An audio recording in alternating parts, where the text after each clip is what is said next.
Oh, we got him on right now? All right, let's go. All right, I thought we was about to play a song. My bad. Dr. Collier, good morning.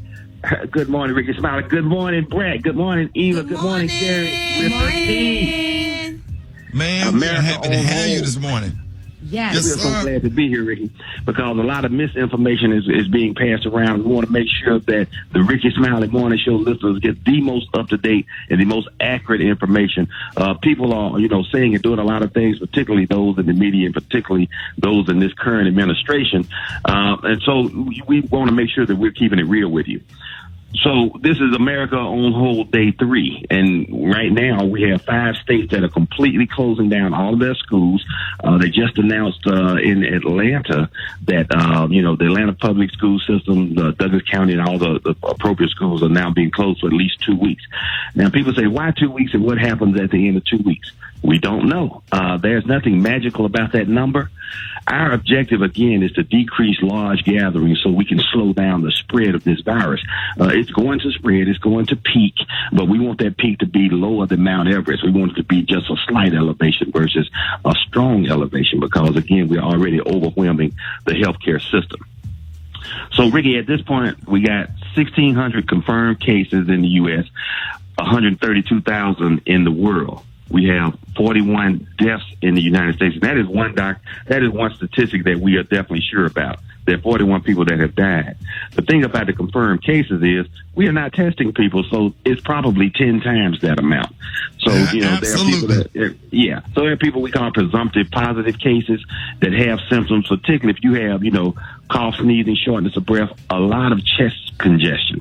Chest congestion would be key, but fever is going to be what separates us from the coming cough, cold, allergy season because, again, I see trees that are pollinating out right now. The dogwood trees came out in the south yesterday, so there's pollen in the air. So I can already feel it because I'm allergy sensitive, and I just want people to know you don't have to panic if you get sick.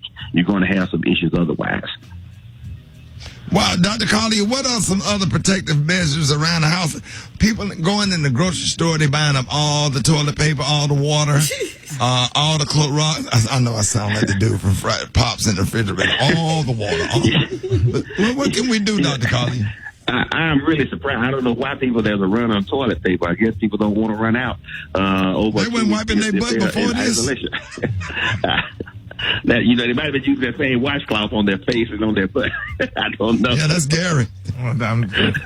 But once again, we don't want people to become complacent because now is the time to make sure that you're maintaining those health issues to prevent spread and transmission of the disease. One, hand washing continues to be the number one most important, and I'm sure that people have become aware now of just how often they touch their face, their eyes, their nose, and their mouth. It just happens spontaneously. We never think about it, but now people are thinking about it. Any surface that you touch, again, we have found that the coronavirus they thought lived for 8 or 9 hours on some of these surfaces is living up to 3 days, and we're talking about stainless steel, porous surfaces like fabrics and cloths, virtually any type of surface. This virus is just very strong and very, easy to pass along and very resilient. So it's staying around and going to stay around. Again, the best cleaning solution for your hands, soap and water. Soap and water is still the best, bar none. But wash the palms of your hand. Make sure you wash the backs of your hands. Make sure you wash between your fingers and wash your fingernails, under your fingernails. And don't just stop at the wrist. Go up to your forearms and wash those areas. Wash and then dry with a clean paper towel. So we want to make sure that people are following that guideline.